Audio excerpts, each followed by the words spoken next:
So why do I need to grieve? That's the name of the topic. I just want to start with my story. So I think you guys have partially heard some of it, some of you. So when I was 10, my father passed away. I loved him a lot. I've always had really good memories of my father, my dad. I don't even have a bad memory of him.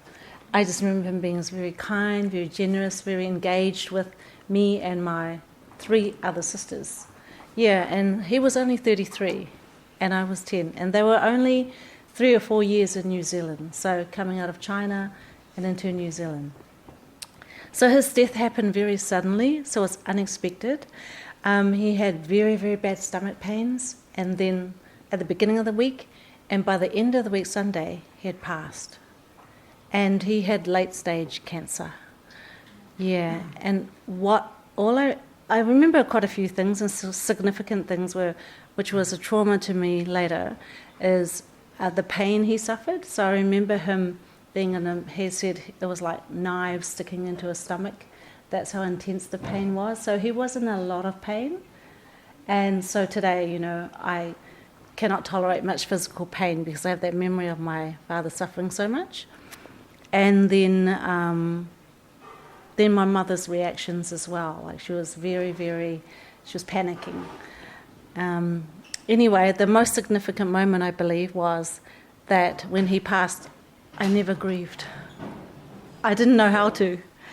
So I remember that day very carefully. My uncle came to pick us up in the van, me and my sisters from school. And so as he took us out of our classrooms, we followed him to the van, and I remember him sitting in the van, and we're sitting at the back, and he turns around, he just says very, very matter-of-factly, "You don't have a father anymore." So those words were very, very significant to me because I love my dad so much, and I tied a lot of who I was into him. And so because he said that, you know how children are bad interpreters? I just interpreted that as, yeah, I'm no one now because I don't have a father. So a lot of shame came upon my life. Like I felt very shameful for not having a father, and everybody else did. And I was like, I'm the kid that's left out. I'm the kid that's has no father, and everyone else has a father. Yeah, so that was the first thing, and I had to work through that later on, but that's not the main thing. And then he drove us back to the house, and I remember our sisters getting out of the van. As we're walking into the house, I hear these really deep wailing sounds, they're crying sounds, of both my grandmother and my mother. And they were crying so deeply, and they had so much pain.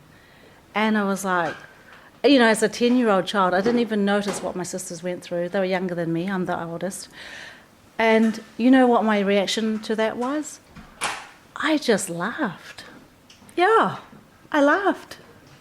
And that was my response to grieving.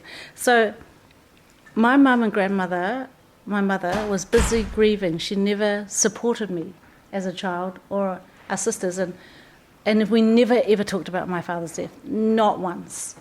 And she never cried in front of us either. I just heard her crying in the bedroom, and it seemed like a whole month. Yeah, so I never cried when my father died. I don't even remember crying at the funeral. Yeah. So now I'm supposed to, right? And it's only natural to grieve, and it's only natural to cry. I know it's bizarre behaviour, but we do all sorts of things when we don't know what to do with our feelings. And as a child, because it was maybe very painful or quite uncomfortable, I just turned into laughing. And sometimes that's what we do today, Sometimes that's what I find myself still doing. If I feel a bit fearful, I might laugh. I might make a joke, but I'm aware of what I'm doing. Yeah, so it wasn't until later on we got married and it all comes out there. And it's terrible because I am so angry. And I get so angry. The angriest I've ever been was when Stan decided that we did have a talk about it, but his parents needed him in Hong Kong. He had to leave for a whole week in Hong Kong. Now, we'd been married many years, and we were never apart. So this departure was a reminder of my father's departure. Like, I interpret it it came up, my feelings like abandonment, you're leaving me, you're abandoning me. It was so painful for me. I was so mad at him, right, Stan? I was sulking and I was crying and I couldn't stop him from going, but I just couldn't handle my emotions. I was all over the place. Yeah, and then it was it was only even 2 or 3 years later that I realised that, I never grieved my father's departure, and so my anger was underneath the anger was my grieving, and Stan's leaving just reminded me of my dad's departure because he was leaving, right? So it reminded me that my dad left me. He's leaving me, and reminded me like my dad left me. Yeah. So, it was so much bottled up. It just came out very, very twisted, and that's my story and how. I had to grieve my father's death. I had to say goodbye to him. I had to go through many tears and lots of sadness in order for me to heal, and in order for me not to treat Stan with such anger and resentment and blaming him for things that are not his fault at all, like it all came from me. Yeah, so that's my story. So that's why I want to talk about, and following there, I also didn't learn very good skills in grieving, and I did not know about grieving other losses that I encountered during our life in church, especially to do with church, and sometimes to do with our kids. And it's not even death, okay? So I'll talk about other things that we face that we don't know that we need to grieve over, so I'll talk about that as well. So now you know how important grieving is. Okay, so I'm just going to start now. Thank you for listening to my story. Right, so Matthew 5:4 says, "Blessed are those who mourn, for they shall be comforted." Amen.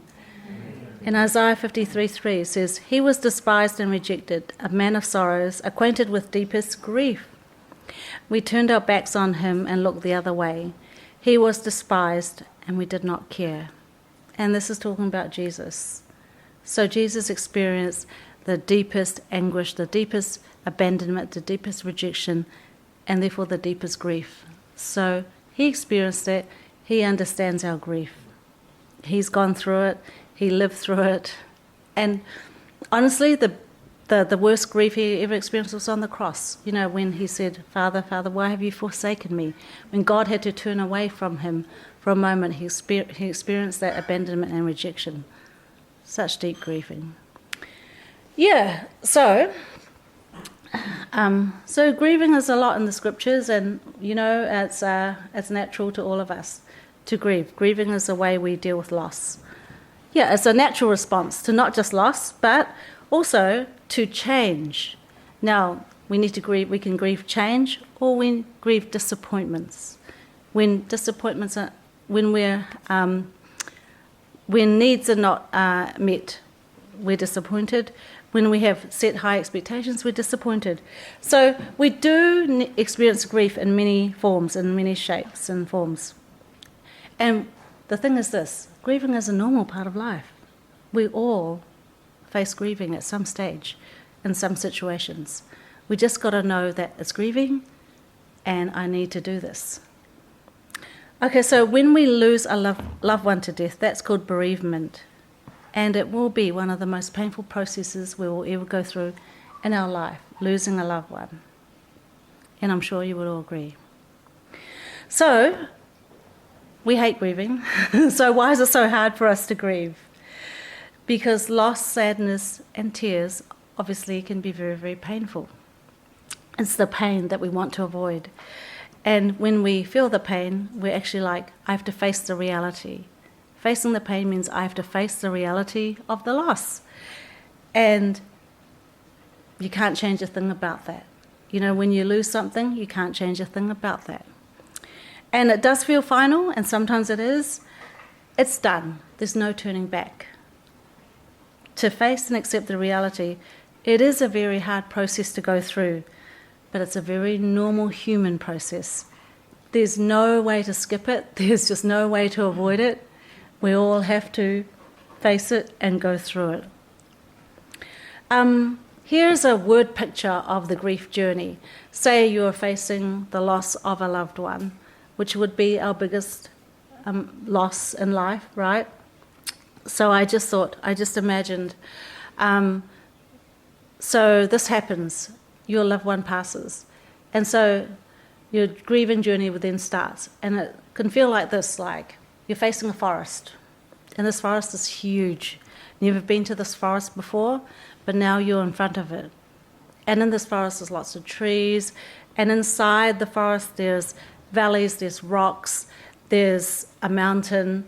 But through getting through all those different places, and you just don't know where you're going to go. You just go through it, you start walking, and then one day you're facing a valley, next day you're facing a mountain, say, and then, it's up and down, and sometimes it's dark and you just don't know.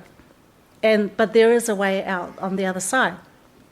So it's like that. The grieving process can be like that. Facing a huge forest you never faced before, and facing things you never faced before, emotional things, emotional ups and downs. Yeah, it's kind of like that. But, however, in our culture, we are taught not to show our emotions much or talk much about our feelings.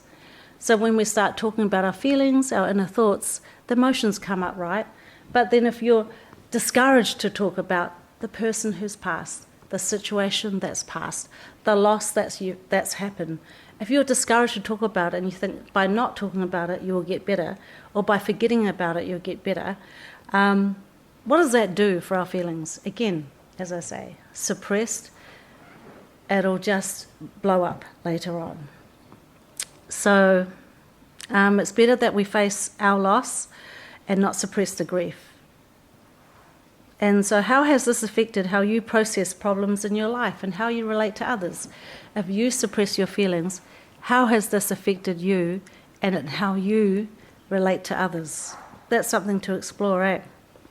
So grief should be expressed and not suppressed, or it'll get stuck, and again it will spill over into every aspect of your life without you even knowing it. Sometimes it can unconsciously happen. And that's the scary part, right? When you're unconsciously acting out on your feelings. You don't even know. But loving people around you can pull you up on that. They can say, hey, what's going on? I noticed that, you're very upset, you're angry. What's been going on with you? Okay. And another thing to know is that grief is not just sadness. It's not just sadness. There can be a whole range of emotions, like there's anger, there's fear, despair, there's hopelessness. You go through a whole range of emotions, and you can't really box it in and go, okay, I'm going to be sad here for a year, 10 years, 5 years, and then I'm going to be okay. It's not like that. You have to just sit with your emotions and go through the grieving. And that's hard for us. That's very hard for us to do. Now, there's also the duration and intensity of the grief. That's connected to how much you value that person. How important was this person or job or situation to you? Then that determines how intensely the grieving is. So if that person wasn't very important to you, you're not going to grieve very much. You're not going to grieve very deeply. Say a distant relative died, and your parents told you, oh, Auntie so-and-so passed away yesterday. Then you might not feel anything because, I didn't really know Auntie so-and-so. It's sad that she's passed away, but you don't feel anything because you never knew her very well. But then if you got very close to a loving parent, a parent you've always loved and adored and they've always been there for you and you're always with them, your grieving would really reflect that, hey? And so you've got to give yourself the space to grieve because that person was so important to you.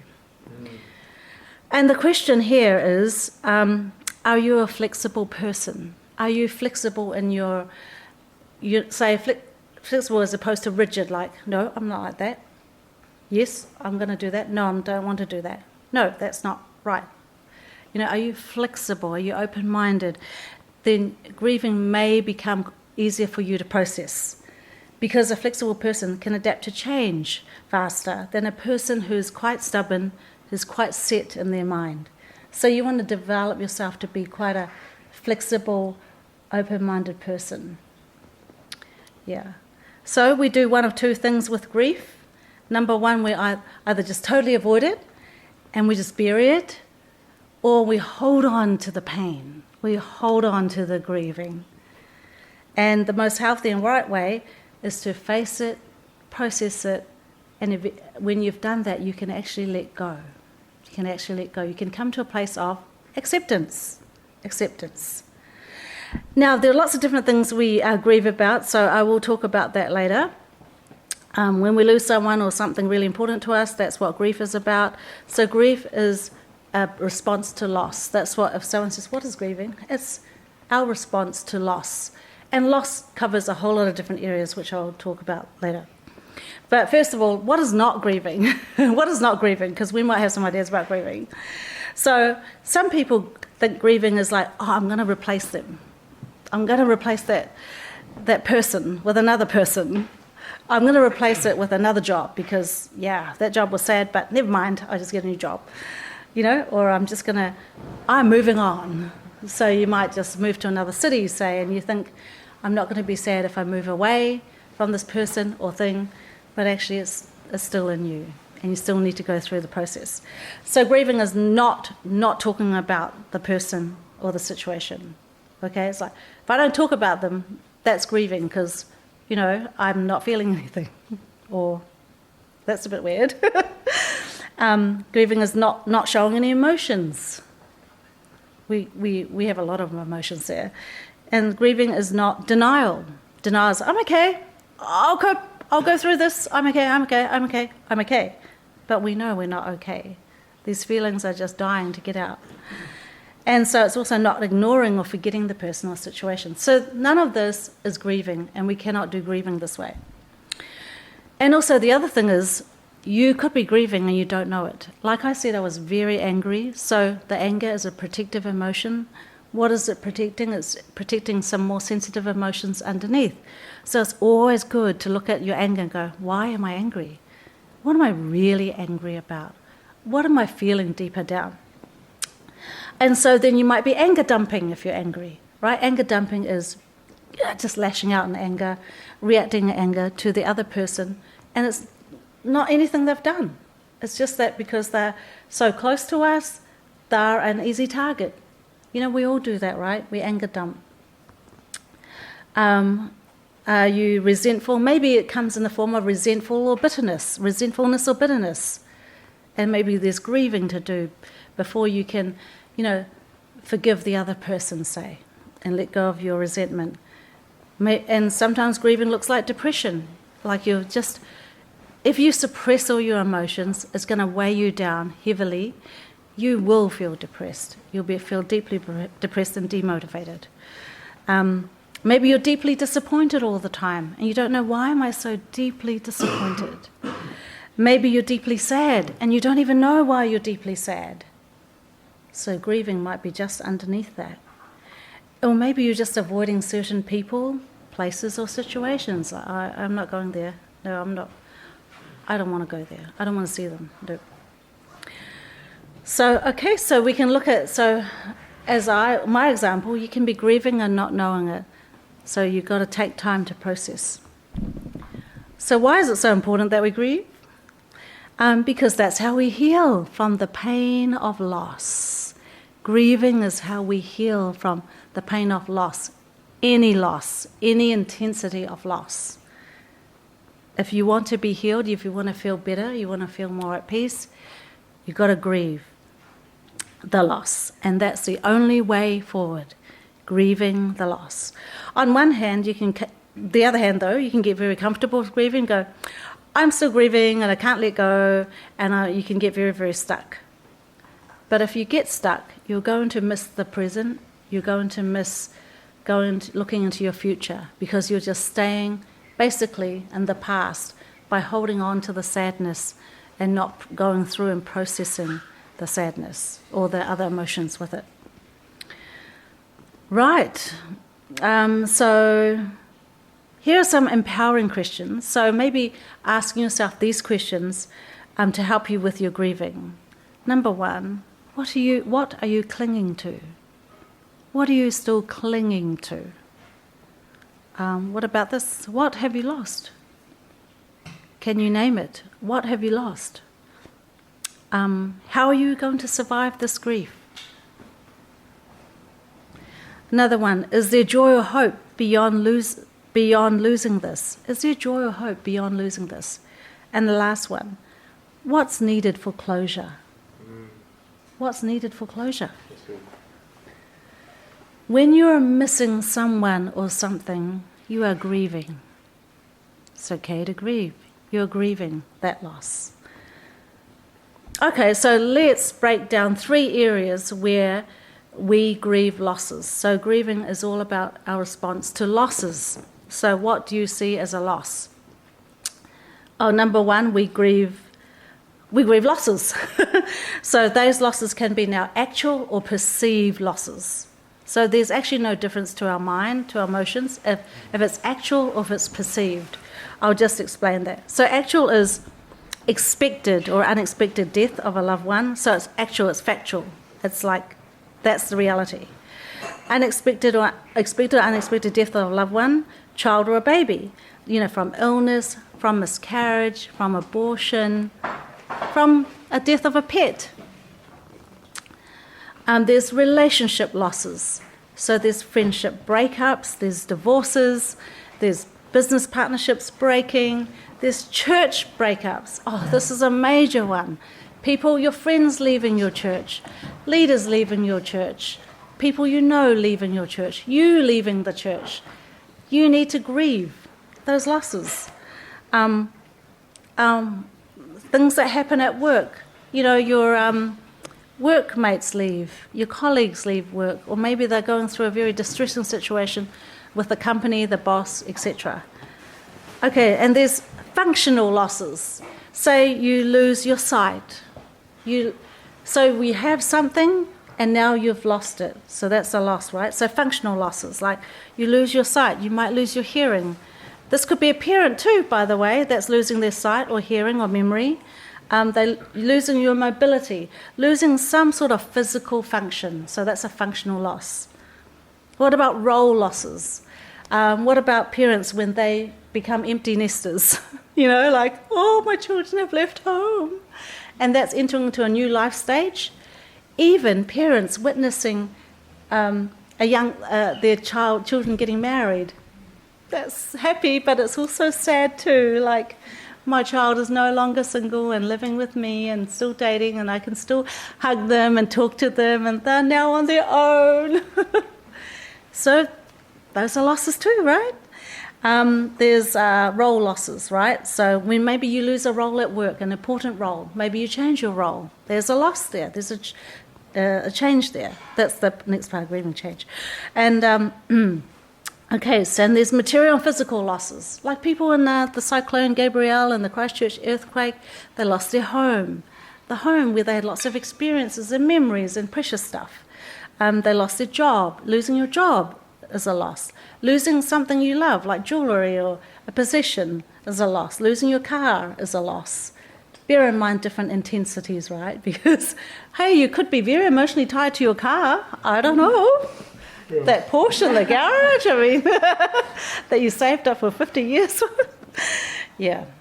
Anyway, so that's actual losses.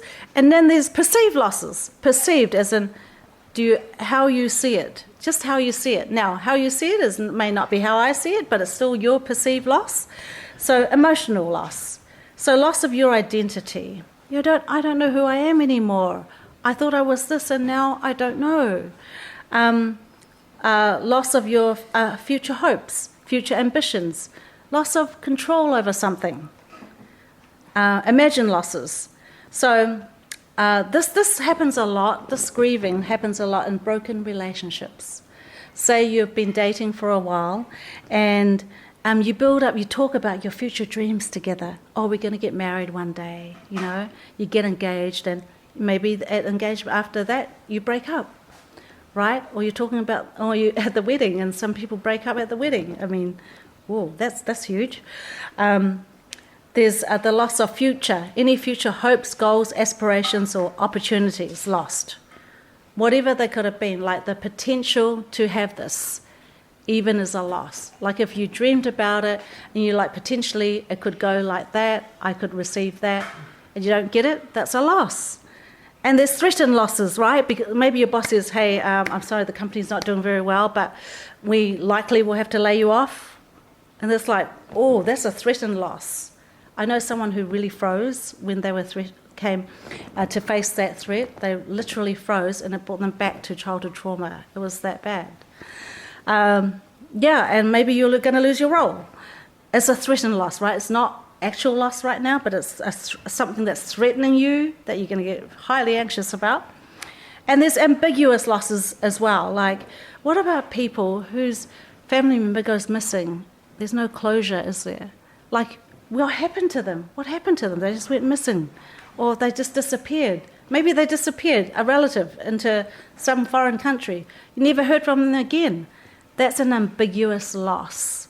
So maybe you had stuff taken and you didn't know what happened. Maybe a family member left with no words. That leaves us. That's very traumatic, by the way. When there's no closure, all right. When there's no closure, or maybe when they're gone, also they're gone emotionally or mentally as well. So those are losses, actual and perceived. And now there's another thing that I never thought about grieving too. It's number 2. We grieve change. So we grieve any kind of change, right? Anything you've drawn your security from, like you're comfortable with, you've gone familiar with. Say you leave your country and you go to a new country. When I went to Hong Kong, I was so homesick. You know, that is a type of loss. When you actually feel so homesick for your country, it is a loss. I didn't know I had to grieve that. I was just so down for days. I didn't know what was going on. I thought I'd be really happy. I was later, but I didn't know I had to grieve first. What else? So leaving a country, leaving a church, leaving a job, maybe grandma moving into a rest home. That's a change, right? It's like, I'm so used to visiting grandma at home in our family home. I had to grieve my mum when she moved from her home to a retirement village. I mean, I had to grieve our experiences in that house. Now, she still has the house, but it was all emptied out now, and it's going to be rented out. And I have to grieve like, man, we came back down there for Christmas every year for the last 28 years. It's like, that's a huge change for us. Even though my mum would be close to me, but I felt sad. I did feel sad about the house now going to be lived in by tenants and not my mum, because she's up here. What about marriage? Moving out of, dating and relationship into marriage. That's a new stage of life. That's a change. You're leaving parents. You're leaving home. What about when you move away and when you move out? That's a loss. Some parents do grieve. They don't show it. So they might be silent with you. They might withdraw. Those are the signs. They actually need to grieve. If they're getting angry, they're sulking, if they're like, I don't want to talk to you. And it's like they're angry on the surface, but actually they need to grieve. They're going to miss you. And they should say that. So unexpected and expected illnesses and death, it leaves holes. Trauma, or anything that brings on hurt and pain. Crises, accidents, brings changes of lifestyle. So anything that brings about a different change of lifestyle, you need to grieve that. What about a change of life situation? Suddenly you have to sell your home, your finances change, you used to earn a lot of money, now you earn so less.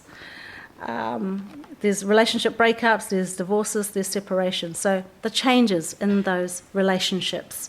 So I think any type of relational change, there's some kind of loss, isn't there, that equals grieving. So if you can see a loss and in these situations, then you can see that, oh yeah, maybe I am really sad about that. And the third thing is we grieve disappointments. So disappointments come because we set up expectations. So if I expect something from someone and it's not met according to my standard, then I will feel disappointed. So that's how we get disappointed. So if you want to adjust your disappointment levels, if you're somebody who gets disappointed all the time, maybe you could look at your expectation levels and adjust them. Maybe lower them, adjust them, make them realistic. Don't be so hard on yourself, as you're just going to hurt yourself.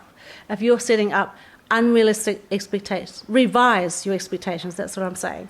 Revise your expectations. So any expectations or standards you set and they didn't get met, that's a loss. All right, so those are 3 ways, remember, and how we can be grieving. Through losses, through change, and through disappointments. Now you might say, okay, all right, I think I need to grieve. How do I grieve? Do I just turn the tears on? Yeah, how do I grieve? That's a good question. Grieving is healing. It's how we heal from losses, change, and disappointment. And so just with any other emotion, we need to be intentional with it. Be intentional with it. Because our feelings, they are connected to our thoughts and our beliefs and our talk. So this might sound weird, but this does work. Schedule it in. Schedule a time to grieve. So you're going to make yourself a space. You're going to say, on Monday, 3 p.m., I'm going to shut the door, no phones, and I'm going to spend some time grieving. Yeah, you can schedule it in. If you don't, it will spill out all over the place. So you just give yourself that permission and space. You make a time to grieve. You've got to find that space where you're free to express any emotion, any thoughts, and any words without interruption, without someone knocking on the door, without the phone ringing, without someone opening a door on you and you feeling exposed. Okay. And then secondly, acknowledge. So, as I said, starting to talk. Now, some people find it awkward to talk when you're by yourself. But actually, you know what talking does. It brings up the memory, it brings up the emotions, and therefore you're bringing it to the surface and you're sitting with the emotions. So remember that. So I encourage you to talk verbally, okay? This just does not work with talking in your mind, okay? Because it stays in your mind. So somehow when we're talking out loud, we're expressing and we're using our vocal cords and we're telling our mind this is real, this is true, and I'm acting on it, right? So that's why talking it out is very important. And so just let the feelings come up. You know, what might help you is some photos, a video of the person. So if you're grieving somebody, a loved one, look at the photos. Look at the video. Just tell it, express all your feelings, talk about the dreams, talk about the hopes. You can journal or make a memorial, or you can even make a memorial photos. You can put photos together, say, in an album. Okay, number 3. So let your emotions out. You just let them out. So you're just expressing your talk, but expressing your emotions. It's okay to cry, it's okay to be angry, it's okay to be sad, it's okay to be any emotion you want to come out. It's a safe space for you. Yeah, God's with you. Okay, and then finally, as they come out, you might feel this relief. And now, I'm not saying this is a one-time done thing, once and done. It's a process. So you might schedule in more and more, it might get less and less, but you schedule in these times to grieve. It's actually healthy, and your body responds to it. And then finally, you might get to the place where you're letting go and you're praising that person and just thanking them and just expressing how much you miss them. And you just you could write them a goodbye letter if that helps. You don't necessarily have to give it to them. I mean, if they've moved away, say if it's a broken relationship, obviously they may not want to hear from you, but this is for you. This is your grieving. So you could write a goodbye letter. I mean, you could express how much you love them, how much, I'm sorry I didn't get to say goodbye. This is what I want to say if I could say goodbye to you now. Do you know what I mean? So you're processing all of this. And then lastly, pray for the Holy Spirit. He's a great comforter. He's like this warm blanket around us. He gives us peace and he gives us reassurance. He's the greatest counselor. Yeah. And finally, your last question might be, how do I know I'm healed and that my grieving is over? Well, it's like with any other emotion. When the picture of that person comes up, or you think about that situation, there's no emotions to it. You actually feel free to talk about them. The tears don't come up. You can talk about them, you can remember them without any emotions. And that goes for the same thing when you've forgiven someone. You know, when you let go of resentment, when you've been healed, you can talk about the personal thing. You don't feel anything. You just feel free to talk about it to anyone or you know what I mean? I'm sure you've experienced that before. It's just that you don't experience that overwhelm. You don't experience that triggering, the emotions that come up. But that's okay. When the emotions come up, you're like, oh, I'm not done yet. I've still got more grieving to go. Yeah, so grieving is a real personal journey, and it's different for everyone. And so the worst thing we could tell people is like, are you done yet? You know, don't be sad. Don't be sad. It's okay. You know, just let them just say, I might not know how you feel, but I'm here with you. And sometimes they don't need words. Sometimes they just need a hug. Just like, it's okay. It's all right. Yeah. And you can just sit with that person. Yeah. So I'm done here, and that's all about grieving. Hope you found that helpful.